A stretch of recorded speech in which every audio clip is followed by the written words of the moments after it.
galerinha! Ontem nós fizemos uma aula online, mas em razão da internet nem todo mundo conseguiu acompanhar. Por isso, tia Bia está fazendo esse vídeo aqui com os assuntos da revisão que vão cair na avaliação na segunda-feira, certo? Vamos lá.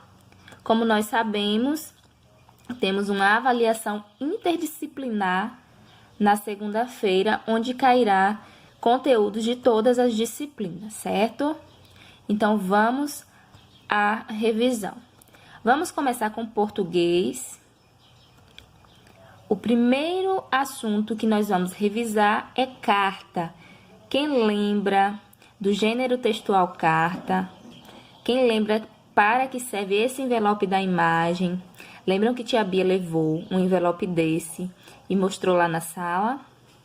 Para que serve esse envelope? Para enviar uma carta, não é? E o que é uma carta?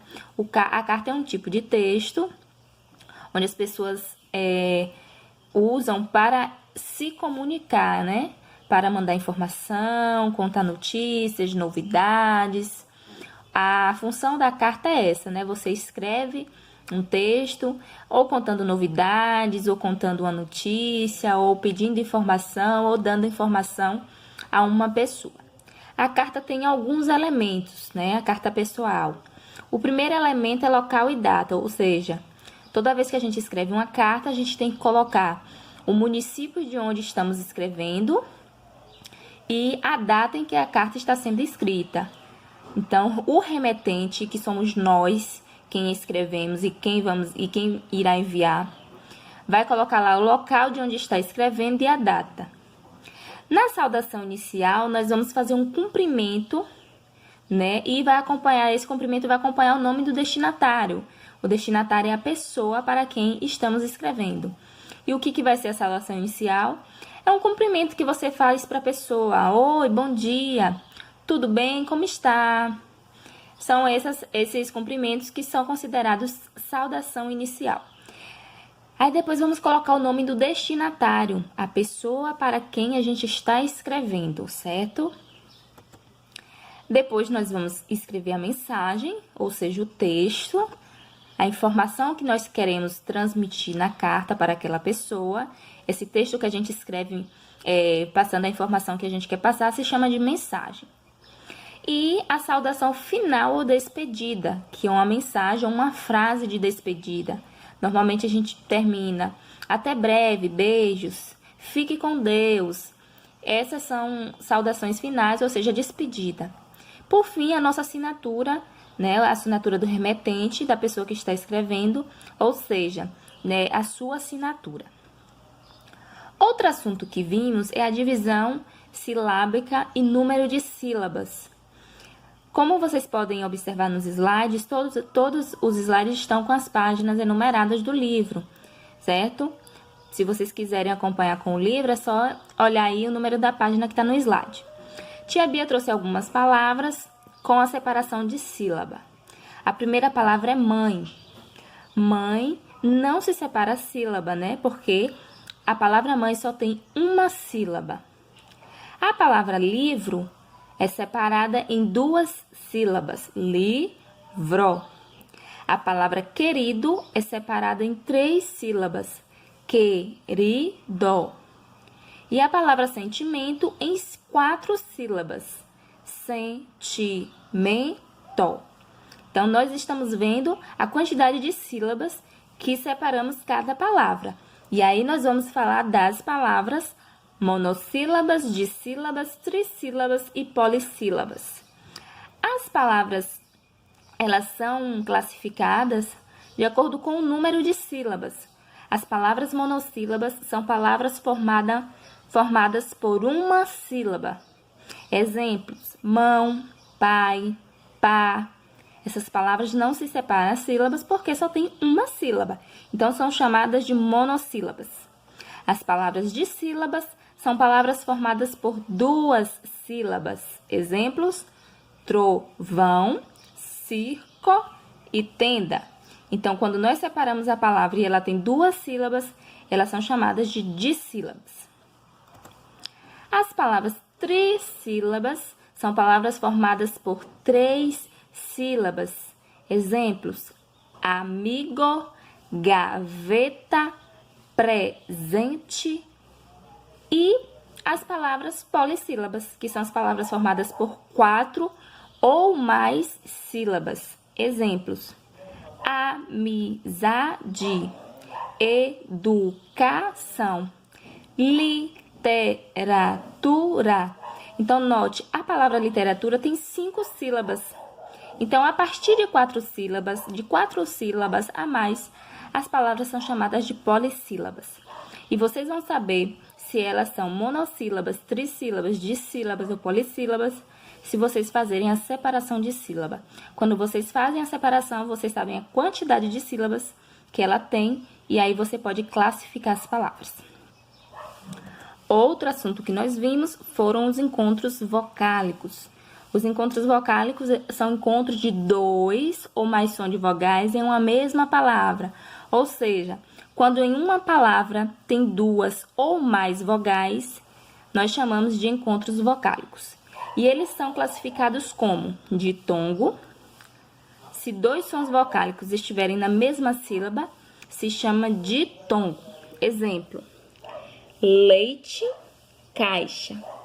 Note que na separação de sílaba, as vogais na palavra leite, as vogais EI, E e I, ficam juntas. A palavra está com a separação de sílabas e as vogais ficaram juntas. Leite. O mesmo acontece com caixa. As vogais A e I estão juntas. Caixa. Então, quando as palavras são ditongos, esses sons vocálicos são classificados em ditongos, e vai acontecer isso: as 2 vogais irão ficar juntinhas na separação de sílaba. Então, se você separou a sílaba e as 2 vogais ficaram juntinhas, nós temos um ditongo. Já o hiato é quando essas vogais elas se separam na hora da separação de sílaba. Então, os sons vocálicos eles vão estar em sílabas diferentes, ou seja, as vogais estarão em sílabas diferentes. Por exemplo, saúde e toalha. Tem 2 vogais ali juntinha, pertinho uma da outra, tá vendo? Só que na hora que nós separamos a sílaba, elas vão se separar também. Então, se você separou a sílaba e as 2 vogais também se separaram, teremos um hiato. Já o tritongo é quando as 3 vogais vão ficar juntinhas. Então, o tritongo acontece mais raramente, não acontece muito. Então, quando tiver 3 vogais juntas em uma mesma sílaba, chamaremos de tritongo. É o caso de Paraguai enxaguou. Estão vendo que na separação de sílaba, na última sílaba dessas palavras, as 3 vogais ficaram juntas? Então, estamos falando de tritongo. E não se esqueça, em todas as sílabas existem vogais, certo? Não se pode esquecer disso. Agora, vamos revisar matemática, certo? Em matemática, nós vamos estudar os números naturais, vamos ver composição e decomposição de números, certo? A composição e decomposição de números é basicamente a possibilidade de escrever um número de uma forma diferente. Vamos fazer a composição do número 254. Digamos que nós temos 2 centenas, 5 dezenas e 2 unidades, certo? A tia esqueceu de colocar o S aqui no final de unidades, ó. Se são 2, então tem que estar no plural, 2 unidades. Então, nós temos 2 centenas, 5 dezenas, 2 unidades. Isso vai corresponder a qual valor? 254, né? Porque nós sabemos que 2 centenas corresponde a 200, 5 dezenas a 50 e 2 unidades a 2. A composição pode aparecer assim, mas também pode aparecer assim, ó. 200 mais 50 mais 4, que vai ser igual a 254. Então, a composição, quando aparecer uma questão para você responder, pedindo para você compor os números, sempre vai estar assim. ou vai estar especificado como centena, dezena, unidade, ou os números vão estar assim, todo decomposto para você compor, certo? E quando vier nesse formato de baixo, sempre vai estar com sinalzinho de mais, ó. 200 mais 50 mais 4. Então, nesses dois casos, os números estão decompostos. Você tem que compor. E aí, quando a gente compõe, a gente encontra o resultado, 254.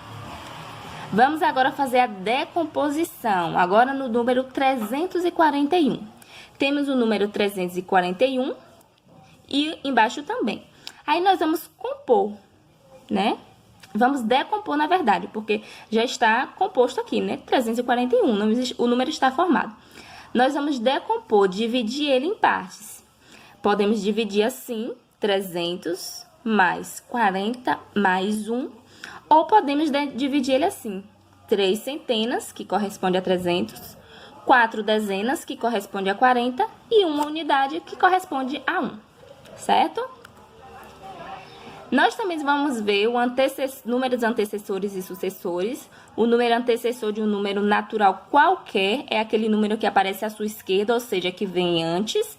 Então, antecessor é o número que vem antes. Por exemplo, o antecessor de 657 é 656. O antecessor de 333 é 332. Já o sucessor de um número natural qualquer é o número que aparece à sua direita, ou seja, que vem depois. Então, sucessor é o número que vem depois. Então, o sucessor de 657 é 658. O sucessor de 333 é 334. Agora, vamos ver um pouquinho de adição. A adição é aquela operação matemática, onde nós fazemos a soma dos valores posicionais dos algarismos de cada número. A começar pelas unidades.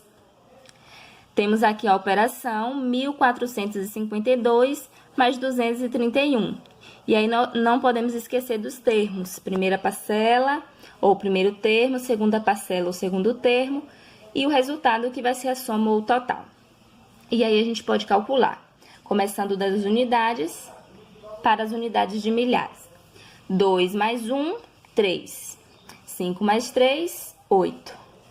4 mais 2, 6. 1 não tem nada embaixo para a gente somar, a gente repete. Então, o resultado é 1680. Vamos agora, então, para a subtração. A subtração é aquela operação matemática que é contrária à adição, ou seja, ao invés de a gente juntar, nós vamos retirar elementos. E para essa operação, nós vamos usar o sinal de menos, o tracinho. Vamos a essa subtração aqui. Nós temos que lembrar que o primeiro termo da subtração é chamado de minuendo, o segundo termo subtraindo, e o resultado é chamado de resto ou diferença. Nós vamos começar a subtrair da unidade para a unidade de milhar. 2 menos 2, 0.